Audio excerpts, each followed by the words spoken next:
Сайн байцгаана уу? Та бүхэнд л энэ өдрийн мэндийг хүргэе. 5 гарагийн хичээл эхлэхэд бэлэн болжээ. Өнгөрсөн 5 гарагт анхаарлын тухай тодорхой товч ойлголтуудыг авсан байхаа. Өнөөдөр үргэлжлүүлээд хүмүүсийн маш их асуугаад байгаа, сонирхоод байгаа анхаарал дутмагших эмгэгийн тухай ярихаар зэхэд байна л да.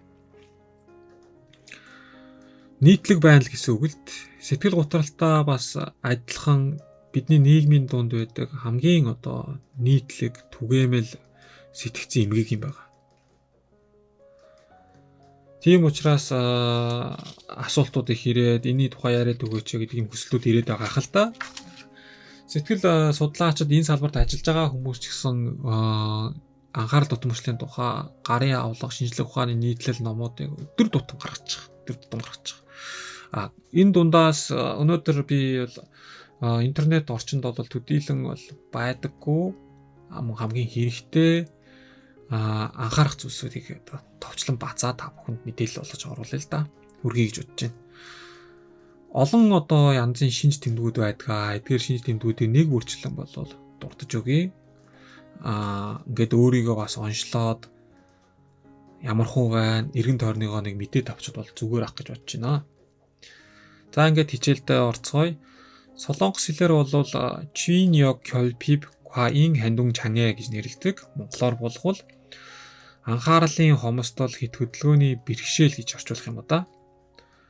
Гэхдээ манай монгол хэлэнд бол албан ёсны нэршил би манай сэтгцэн сэтгэл судлаачид албан ёсны нэршлиг гаргасан анхаарал дутмагших хит хөдөлгөөнтөх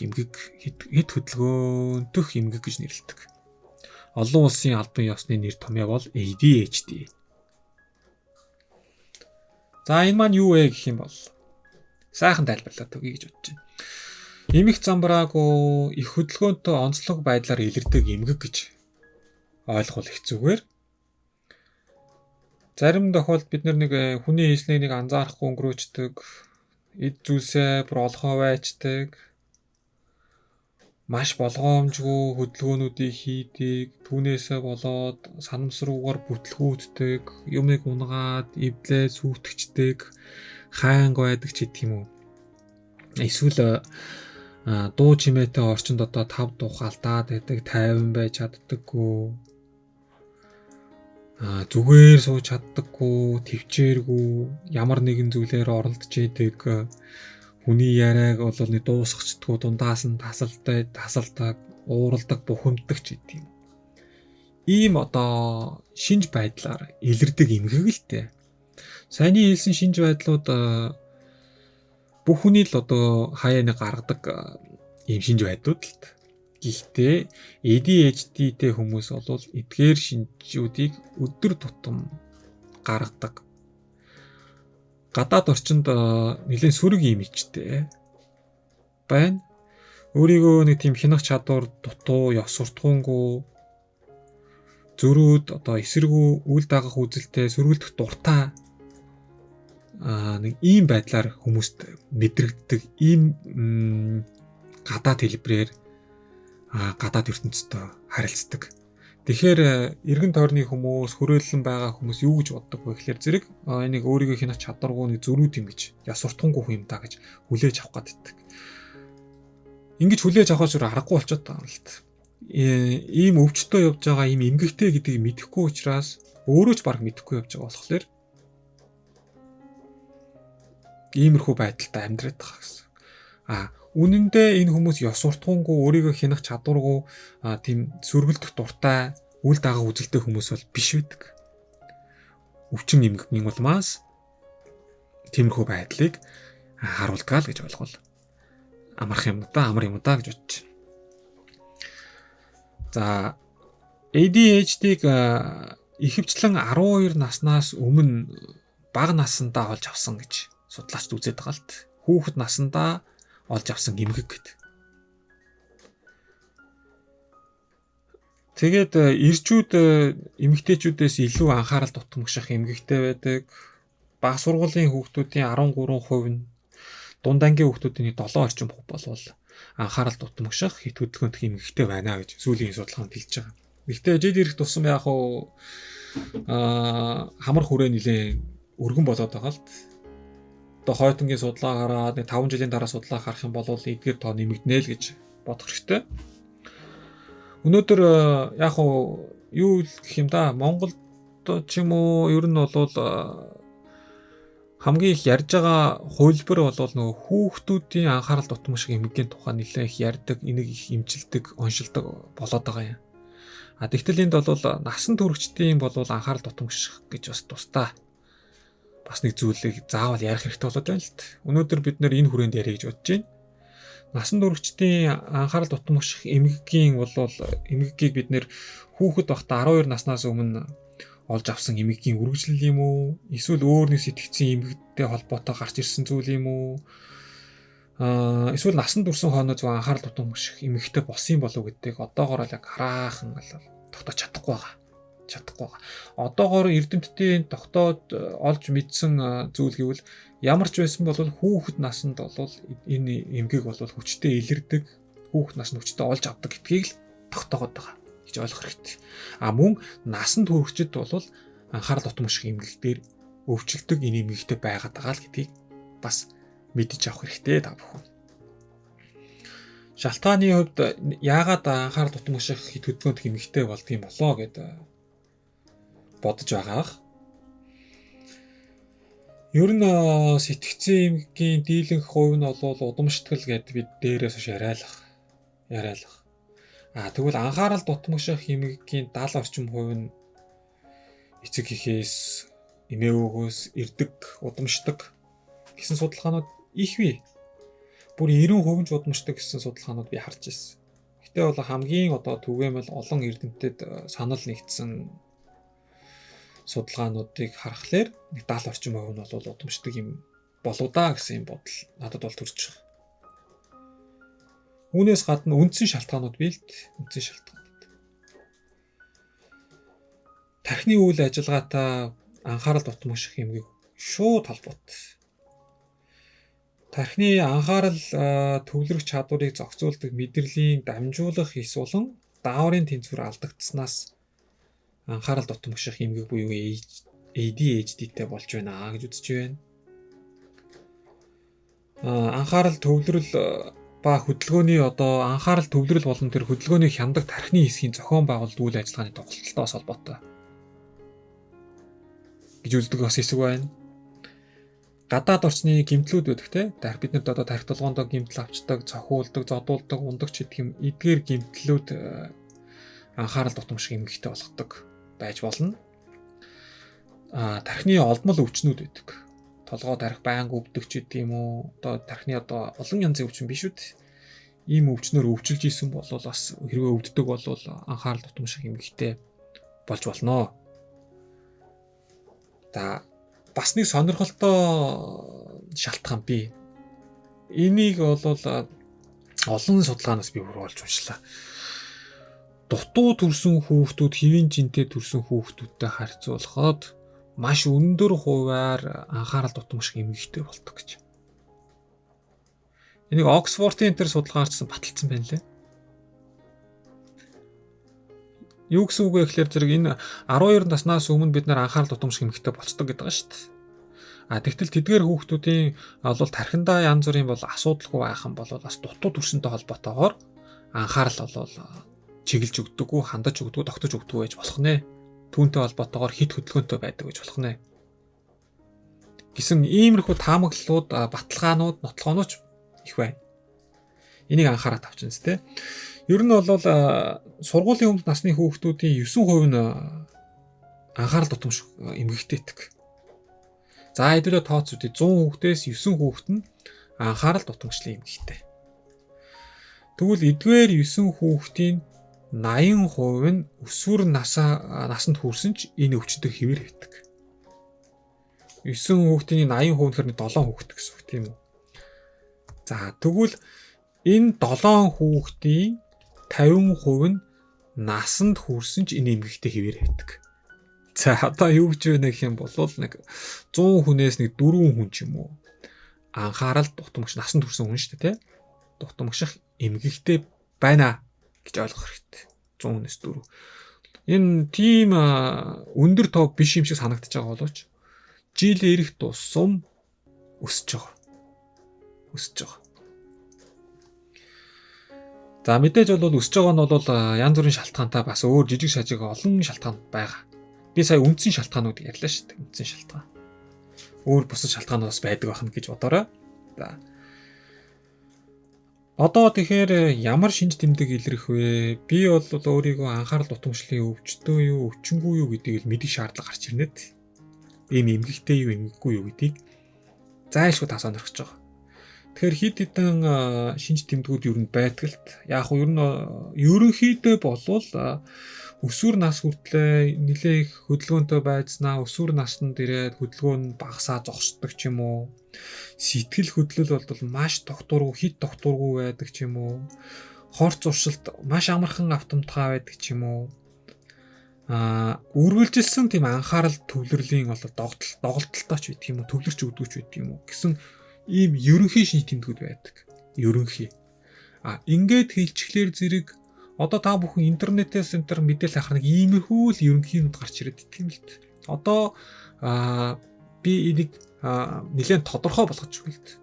Нэлээд тодорхойгоо дахиад тодорхой болгож өгье. Юу гэж байгаа гэхээр зэрэг ямар ч байсан бид нэр нэгдүгээрт анхаарал байхгүй, аливаад анхаарч өгдөггүй, анхаарал маань өөр зүгт хандаж өгдөггүй, чиглэж өгдөггүй. Тэгээ чиглэсэн ч тэр одоо зүйл дээрээ тогтож өгөхгүй байх юм бол ADHD-тэй байж магадгүй гэж боддог. За, үүнийг би задлаад ярьж өгье л та. Анхаарал тогтохгүй, чиглэхгүй байна гэдэг маань юу гэж байгаа гэх юм бол ажлаа дуусгаж чаддаггүй. Өдөр тутмын одоо нэг ялимгүй хөнгөн ажлууд байдаг шүү дээ. Гэр орны ч юм уу ажил дээр хийдэг, сургууль дээр хийдэг, эдгээр ажлуудыг маш их хүчилж хийдэг. Хүч гарган хийдэг, эрчим зарж хийдэг. Маш нимба өөгүй цэвэрхэн одоо сэвгүй зүйлсээс гисэн одоо үл анзаарагдам алдааг хайж олдог. Гайхалтай нөхөр байгаа ч тийм ийм хүмүүс гэсэн үг шүү дээ. Хэрэг анхаарал тутамших эмгэгтэй байх юм бол.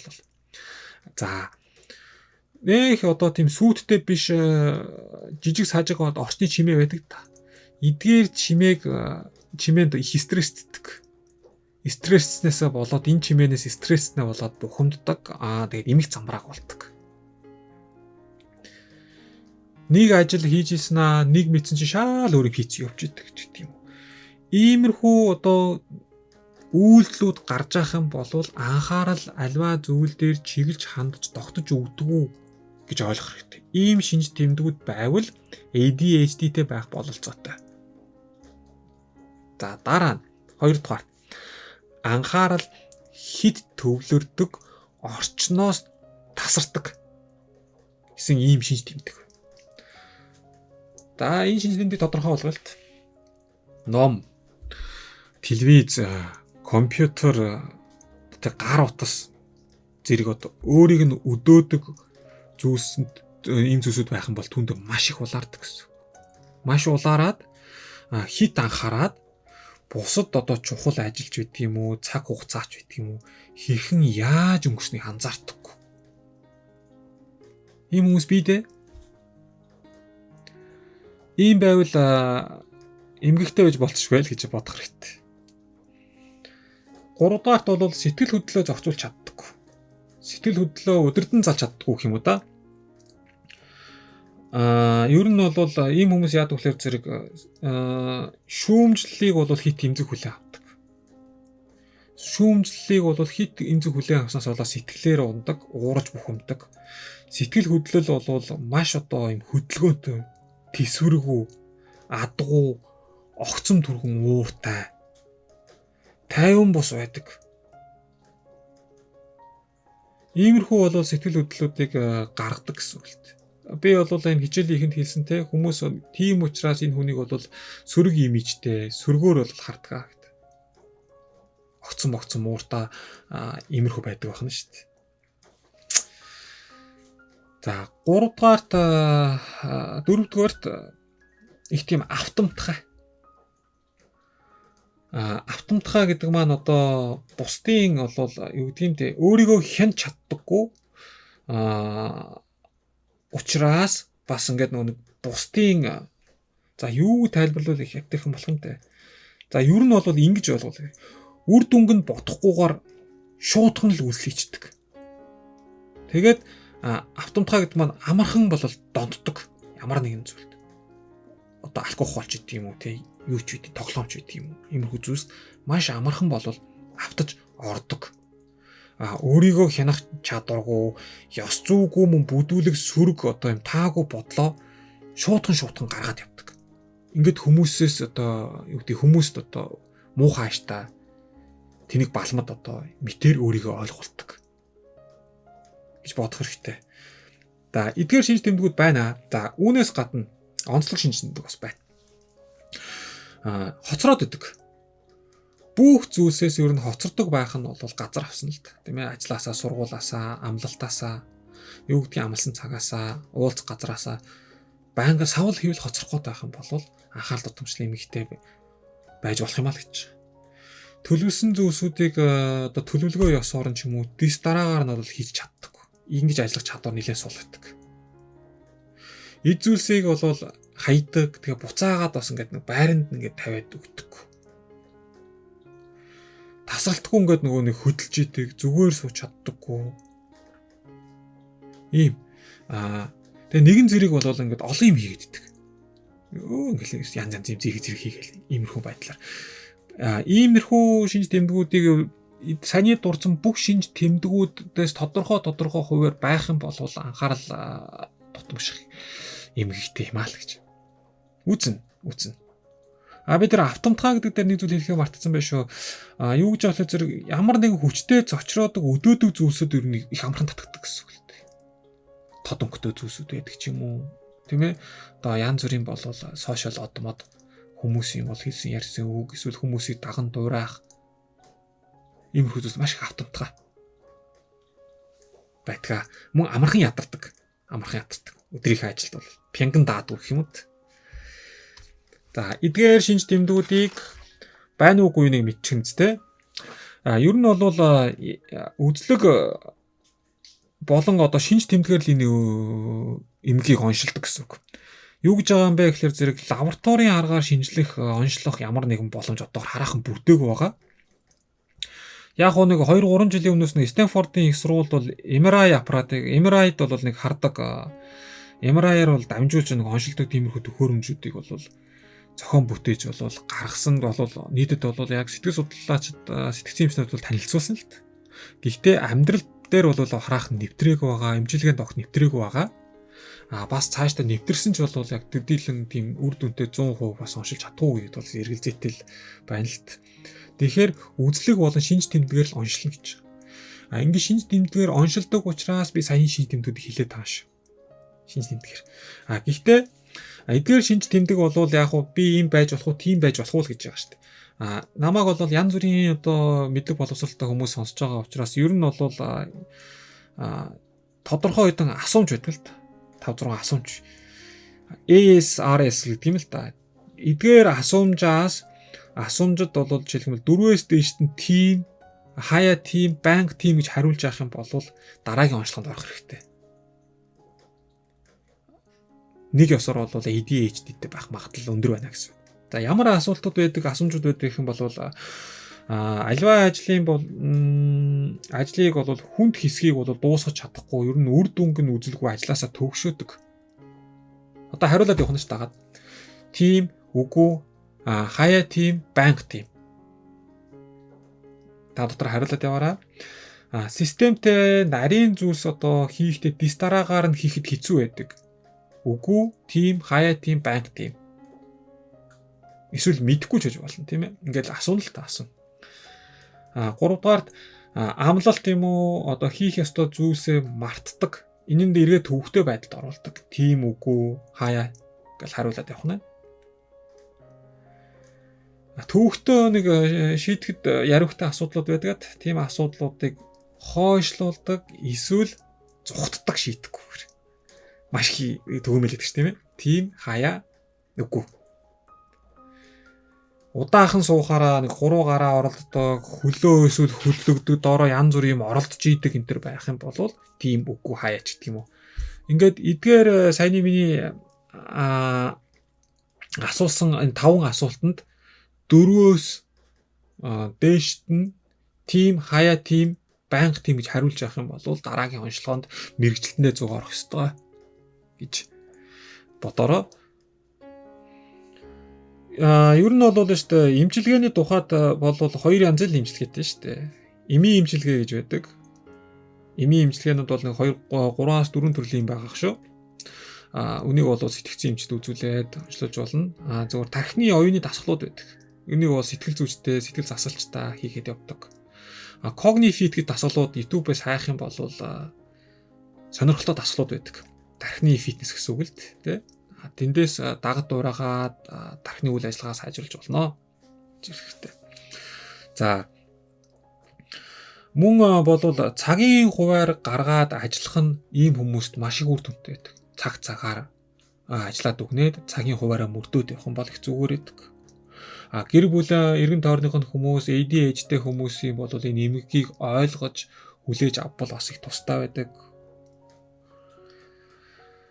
Сэтгэл хөдлөлөө нөгөө өдөрдөн зохицуулах үед энэ хүмүүс нөгөө тийм чадвар байдаг болохоор их ууртай байдаг л та. Тэгээд уурсан үедээ уг нь үйлдэл хийхгүй аль болох уурлуулаад шалтгаанаа маар гаргаж 50 ярилцсан сурвал тустай л гэдгийг. Имчилгээний хувьд бол ердөө л юм. Мэргэжлийн хүмүүстэй яваад ирэх юм бол их хайтаахан болно. Хөнгөн шинж тэмдэгтэй бол өөрийгөө хянаад одоо янз бүрийн бол тархины фитнесээр хичээлээд ирэх юм бол гайгүй. Архагчдын бол мэдээж их хэцүү. Архагшаад ирэх юм бол ер нь бол шүү дээ энэ өвчин даамжраад насанд хүртлээ одоо энэ өвчнийг эдгэхгүй, эмчлэхгүй хүүхэд байхаас эмчлээг бол сурлах, ажил, гэр бүлийн амьдралын 50% бүтлгүүтдэг.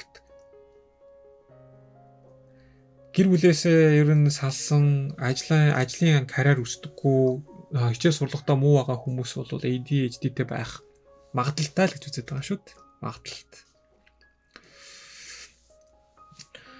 За анхаарах ёстой зүйл байна. Анхаарах ёстой зүйл. Юу вэ гэхээр нэг ийм байгаад. За яг насанд хүрсэн хүмүүс бол хүүхдүүдийг бодох юм бол сургууль ч юм уу эцэг гэх юм бол хараа хяналт гэхэр зүйл нэг байдаггүй шүү дээ. Гэхдээ хүүхдүүдийг бодвол янз бүрийн үүрэг хариуцлага үүрдэг. ADHD-тэй хүүхэд түүнийг эмчлэхгүй насанд хүрэх юм бол нийгмийн өмнө үүрэг хариуцлага хүлээх, нийгмийн өмнө үүрэг хариуцлага үүрэхээс шууд цугтдаг. Тийм учраас гэр бүл зохиосон ч цугтдаг, ажил дээр очсон ч ахтдаггүй, хичээлд явсан ч дээшилдэг байна шүү дээ. Үүрэг хариуцлагаас маш их цугтдаг. Энийг бүр анхаарч харах хэрэгтэй. Тэгэл мэдээж нөгөө нэг цаашлаад нөгөө эмчилгээ хийхгүй яваалах юм бол тэгэл нөгөө наркотик, тоглоом, гар утас, алкогольны донтолтууд шууд аваад маш амархан уртаар явдаг. Ийм аюултай байхгүй. Аюултай л гэсэн үг. Аюултай. Нэгэн зэрэг уг нь олон ажил хийхийг бол эдгээр хүмүүст хоригддаг л доо. Гэвтэл манай нийгмийн өнөөдрийн шаардлага, ажлын байрны шаардлагууд ер нь бол энэ орчны нөлөөгөөр бид нэр ADHD өвчтөөч гэсэн бол олон ажлыг нэгэн зэрэг хийх л одоо явж байна л. Тэгэхээр ингэж одоо олон ажлыг нэгэн зэрэг хийгээд байх юм бол анхаарал дутмагших эмэгтэй хүмүүс маш их дарамт, сэтгэл зүйн дарамтууд ирдэг. Өөрөөр хэлбэл бусад сэтгцийн эмэггүүдийг бол маш их ажилтай маш олон зүйлийг зэрэг хийснээсээ болоод бас ах болцоотой болж ирсэн. Өөрийгөө хянахад нэлээ их одоо эрчим хүч зарцуулдаг, маш их хүч ордог учраас бусадтай харилцах харилцаан дээр ерөөс анхаардаггүй, бусдын сэтгэл мэдрэмжийг ерөөс анзаардаггүй, тоодоггүй, хүндий. Хайр сэтгэл мэдрүүлдэггүй. Ийм болцдог л. Яагаад гэх юм бол банк одоо энэ хүмүүс өөрийнхөө энэ сэтгэл хөдлөлийг зохицуулах орлогуудыг ухамсаргүйгээр хийчихдэг. Хүмүүстэй муухай харьцлаа шүү, онцгүй шүү, миний юм жоохон тийм боллоо шүү гэдгийг мэдэрч эхлээл маргаашаас нь бол энийг засгаал янз бүрийн эрчим зарж эхлээд тэм түүнээсээ эргээд дарамт аваад байдаг хит хүүхдэд. Ойлгох хэрэгтэй л дээ. Ер нь ойр дорн чи ийм хүн байдаг болол хэрвээ та ийм байх юм бол битгий аргашуулаарай. Мэргэжилтэндээ очиж өөрийгөө онцлуулаарай, асуумж бөглөөрөө гэж хэлмээр байна. За, дахиад нэг тус болохны зүйл хэлж өгье. ADHD-тэй хүмүүс янз бүрийн зуршилтай байдаг. Би шинж тэмдгүүдэд хэлсэн те одоо бас ийм зуршил хэрэг байна уугүй юу гэдгийг чинь ингээд та нарын бол ингээд сэтгэл зүйч дээр очиод ингээд асуугаад ингээд байх би цагийг чинь бас хинээд нэг ойлгоорой. Ингээд төлбөргүй сайхан ингээд өөрийгөө онцлоод мэдээд авчих бас зүгээр идэв штэ. За ямар зуршилтай байдаг вэ гэхээр зэрэг тэмдэглэлийн дэвтэр, юм тэмдэглэдэг цаас, гар утас энэ бол үргэлж биедээ авч явдаг тийм ээ бал цаас энэ төр.